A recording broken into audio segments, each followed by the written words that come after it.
Gue udah sebulan pakai iPhone 16 dan gue makin yakin kalau Apple tuh pelit banget ya. Di harga 13 jutaan banyak banget fitur yang disunat. Walaupun ya tetap HP ini worth it untuk sebagian orang. Tapi seperti biasa, gue akan bahas semuanya. Mulai dari kelebihan, kekurangan, sampai HP ini tuh cocoknya buat siapa. Sebelum mulai, gue mau berterima kasih banyak sama Studio Ponsel yang udah terus-terusan minjemin gadget terbaru ke gue. Dengan adanya mereka, gue nggak perlu beli atau keluar modal terlalu banyak ya untuk buat konten review. Jadinya gue bisa tetap fokus konten tanpa intervensi manapun, dan ya walaupun di endorse juga gue tetap jujur sih. Tapi ya seperti biasa, kalau kalian mau beli HP apapun termasuk iPhone 16 ini bisa ke Studio Ponsel karena harganya lebih murah, garansi resmi, dan pastinya juga trusted. Dan kalau kalian mau, linknya ada di deskripsi ya. Oke, setelah 3 generasi, akhirnya Apple ganti sedikit bahasa desainnya iPhone. Kali ini frame kameranya lurus ke bawah yang gimana ya? Sebenarnya kelihatan lebih bagus sih, tapi karena frame kameranya gede banget, jadi kelihatan agak gimana gitu ya. Walaupun desain memang selera, tapi kalau menurut selera gua cakepan di iPhone 15 sih. Tapi ya ini desain menurut gua strateginya Apple ya, karena ya kalian tahu sendiri, banyak yang beli iPhone kan karena branding, karena gengsi, karena ya itu Apple. Jadi ketika mereka beli iPhone dengan bentuk terbaru, orang lain tuh pasti wih, iPhone 16 tuh. Nah, jadi mungkin karena itu juga. Karena ya cuman kameranya itu dipindahin doang gitu loh. Yang jelas warna hitamnya ganteng sih. Build quality-nya juga berasa mewah banget dan di tangan berasa nyaman. Soalnya lumayan tipis di 7,8 mm dan bobotnya cuma 170 gram doang. Ringan banget. Orang-orang banyak beli iPhone 16 juga gue yakin karena layarnya. Walaupun layarnya ini harus banget di roasting sih. Dengan spesifikasi kayak gini, beneran kayak love and hate relationship sih. Sukanya karena kualitas visualnya yang bagus saat HP flagship, brightness-nya terang, dan bagian favoritnya ada di ukuran 6,1 inch cuy. Jadinya HP ini tuh enak banget buat dipakai dengan satu tangan. Buat yang suka HP compact pasti bakalan demen sih sama HP ini. Speakernya iPhone juga terkenal banget sama kualitasnya di atas rata-rata. Apalagi bassnya. Untuk ukuran speaker HP sih bassnya paling bulat. Tapi Apple tetap kelewatan sih. Di harga 13 jutaan masih kasih layar yang bezelnya gak setipis flagship Android dan frame rate-nya masih di 60 Hz. Gua tahu, pasti bakal ada yang bilang, layar iPhone 60 Hz tetap lebih smooth dibandingkan Android 120 Hz. Omong kosong. Kalau dibandingkan sama Android 120 Hz yang harganya 2 jutaan atau 3 jutaan, ya iya. Tapi kalau dibandingkan sama Android yang harganya belasan juta juga, ya udah pasti beda lah. Untuk dipakai scrolling aja udah berasa beda. Apalagi pas dipakai main game, pasti berasa beda banget cuy. Sangat disayangkan sih. Dengan spesifikasi kayak gini, iPhone 16 tuh sebenarnya powerful banget. Harusnya performanya bakalan lebih berasa dengan layar yang mumpuni juga. Untuk orang awam atau yang belum terbiasa pakai flagship Android dengan layar 120 Hz, mungkin nggak tahu bedanya di mana. Apalagi kalau pemakaiannya cuma sebatas kerjaan ringan dan sosmed doang. Ya berasa smooth aja, tapi bakalan berasa banget bedanya pas dipakai main game. Apalagi gamenya udah support 120 Hz kayak si Honor of King. Udah pasti berasa bedanya. Dengan frame rate layar yang cuma 60 Hz ya berarti cuma mentok di 60 fps aja. Nggak se-smooth flagship Android lain yang udah bisa 120 Hz, tapi selama gameplay aman-aman aja sih.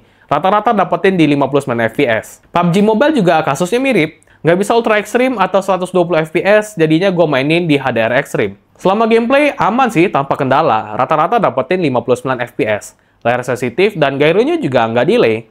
Nah, yang gue kaget di Genshin Impact, gue hajar rata kanan 60 fps, overall stabil sih.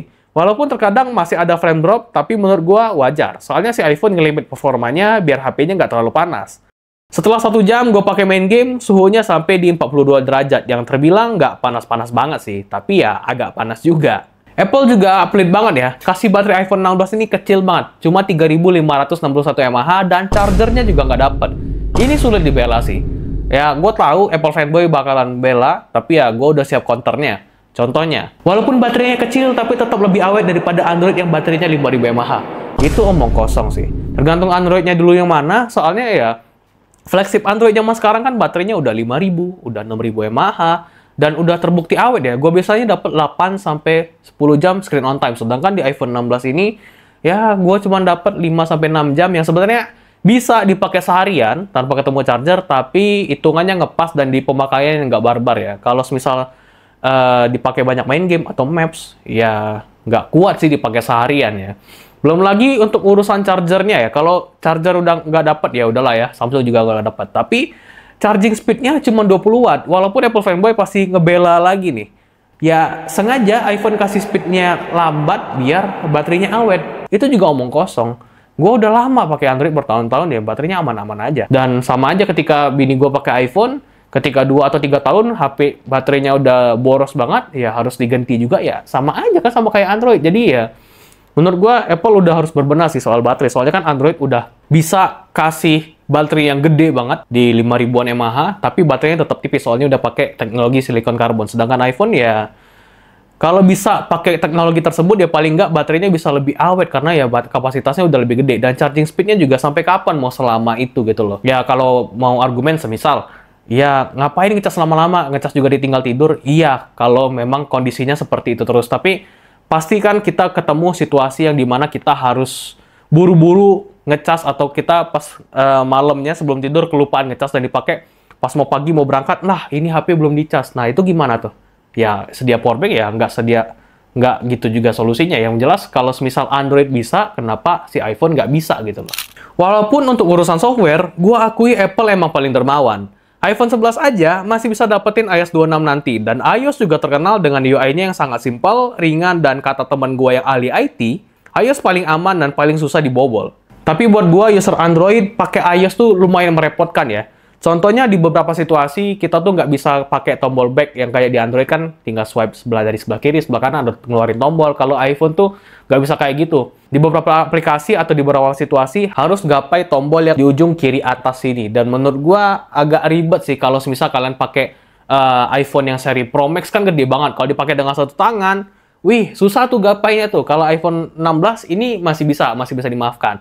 Terus juga untuk di control center, nggak bisa langsung dari swipe dari tengah ke bawah gitu, nggak bisa. Harus dari ujung kanan atas.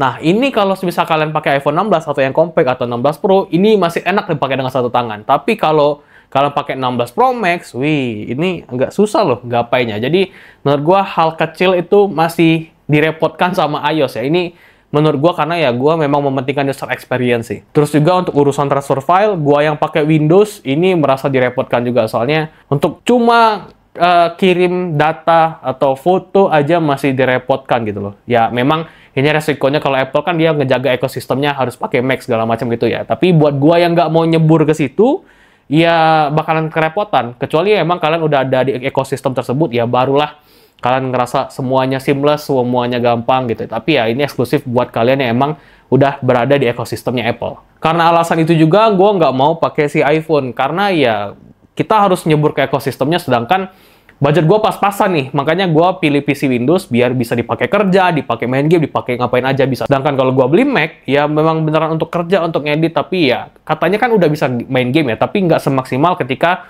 rakit PC beneran gitu. Makanya buat gue yang nggak mau nyebur ke ekosistem Apple, atau budgetnya pas-pasan ya kurang cocok. Tapi kalau kalian ada budgetnya, kalian nggak masalah. Nyebur sekalian biar lebih enak, biar lebih seamless, dan gue akuin itu bakalan enak banget. Dan alasan utama gue kenapa nyobain iPhone lagi semenjak udah lama banget nggak pakai iPhone, karena ya kameranya. Gue penasaran aja, karena dulu kan iPhone tuh betah banget di 12 megapiksel ya. Semenjak generasi berapa gitu, udah 48 megapiksel, makanya gue pengen nyobain sebagus apa sih sekarang. Hasilnya kayak gini, di kondisi pencahayaan cukup sih, hasilnya emang bagus banget ya. Mau foto ultrawide, 1 kali zoom, sampai 2 kali zoom, bagus semua.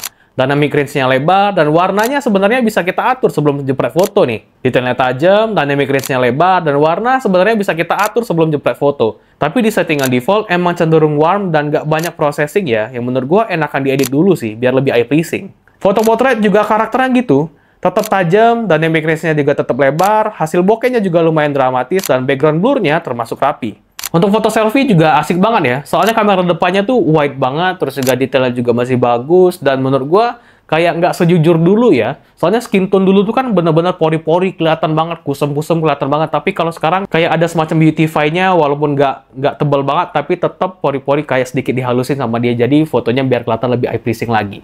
Nah, pas foto malam-malam nih, baru kelihatan kekurangannya. Di kondisi yang terang kayak gini sih masih bagus. Mau foto ultrawide, 1 kali zoom, atau 2 kali zoom, masih tajam dan bagus semua.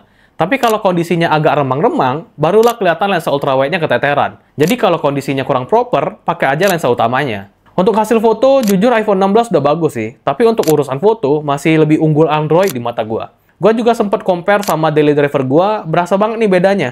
Mulai dari detail, noise, sampai ke warna, ternyata lebih akurat Android yang gua pakai. Soalnya gua tahu kondisi aslinya gimana. Tapi ini untuk foto ya, untuk video udah pasti beda lah. iPhone udah pasti lebih unggul. 4K 30 fps di iPhone 16 Ini lensa ultrawide-nya ya. Tuh. Kalau di layar jujur gak nyangka juga kok agak shaky ya. Dan ini 1 kali zoomnya nih. Nah, kalau 1 kali zoomnya baru tuh. 1 kali zoomnya baru dia stabil banget. Ini 2 kali zoomnya. Perpindahan lensanya smooth banget ya iPhone ya. Tuh, enak banget. Coba kalau kita zoom. Oh. iPhone emang gokil sih ya. Untuk sharpness jujur aja ada Android yang lebih bagus sih ketajamannya sih. Tapi ya kalau mau ngejar smoothnya, perpindahan lensa kayak gini tuh, iPhone juara sih. Gokil emang. 4K 30 fps di kamera depannya iPhone. Kalau pas lihat di layar ya, ini shaky. Tapi ntar gua tulis lah itu videonya stabil atau enggak ya. Kamera depan lebar, bukan yang paling lebar sih sebenarnya, tapi ya dynamic range-nya lebar, luas. Terus juga detail oke. Bukan yang tajam banget bukan, tapi ya bagus, smooth. Tapi ya gitu, yang agak mengganggu gua sih kenapa kalau pas gua rekam sekarang gua lihat di layar tuh agak shaky gitu. Tapi ya kemungkinan di post processing bakal lebih stabil sih. Tapi ya gimana menurut kalian? Coba komen dulu. Kondisi low light iPhone 16 seperti biasa lensa ultrawide-nya kalau di layar shaky ya. Tapi kalau kita pindah 1 kali zoom, nah barulah dia stabil banget. Kita pindah 2 kali zoom, coba 1 kali zoom lagi, dan ya hasilnya cakep. Kalau di kamera depan low light, gelirnya gokil ya, lampunya kayak gitu. Terus juga detail juga kurang ya, tapi ya wajar namanya low light.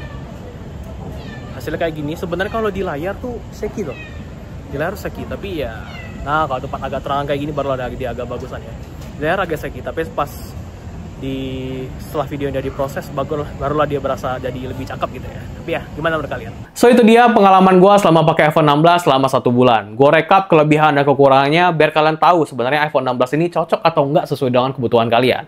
Kelebihannya, desain ganteng dan solid, speaker bagus banget, performa kenceng, kamera bagus terutama video, dan softwarenya yang bisa kasih update software yang paling panjang. Cocok untuk dipakai jangka panjang. Sedangkan kekurangannya, layar masih 60Hz, jadinya kurang cocok untuk dipakai fokus main game di beberapa game tertentu. Baterai kurang awet, ngecasnya lama, dan nggak dapat charger juga. Dengan kelebihan dan kekurangan iPhone 16 yang gue sebutin tadi, menurut gue, iPhone 16 ini lebih cocok buat casual user ya, bukan yang fokus gaming. Soalnya kan banyak yang menambah-nambahkan iPhone tuh karena ya katanya stabil banget buat main game. Tapi ya Android zaman sekarang apalagi flagship kan udah stabil banget, udah enak banget buat dipakai main game ya. Jadi buat kalian yang prioritasin gaming, apalagi yang gamenya itu udah unlock di 120 fps, menurut gua kurang cocok sih pakai HP ini. Atau mendingan kalian nabung untuk beli si iPhone 16 Pro atau Pro Max kalian karena layarnya udah 120Hz. Terus juga buat kalian pemakaiannya intens di HP ya, apalagi kerjanya juga di HP, mungkin harus pikir-pikir lagi karena baterainya ini kecil, pastinya kalian akan butuh powerbank atau bawa charger kemana-mana. Dan menurut gua paling cocok kalau misal budget kalian memang terbatas, tapi kalian butuh HP buat ngonten, ini udah jawaban paling bener ya. Soalnya di harga 13 jutaan ya, nggak ada sih yang bisa lawan kualitas videonya ya. Jadi menurut gua kalau memang kalian prioritasin video atau mau buat konten, ini bisa jadi pilihan yang tepat. Dan ya, segitu aja video kali ini. Semoga bermanfaat. Kalau kalian punya pertanyaan seputar iPhone 16, coba komen di bawah. Nanti kita bisa sharing bareng-bareng. Kalau mau beli, pastikan di Studio Ponsel. Karena ya udah pasti garansinya resmi, trusted juga. Dan kalau kalian mau, linknya gua taruh di deskripsi. Dan ya, kalau mau support kita, boleh banget like dan subscribe. Dan ya, gue Farid.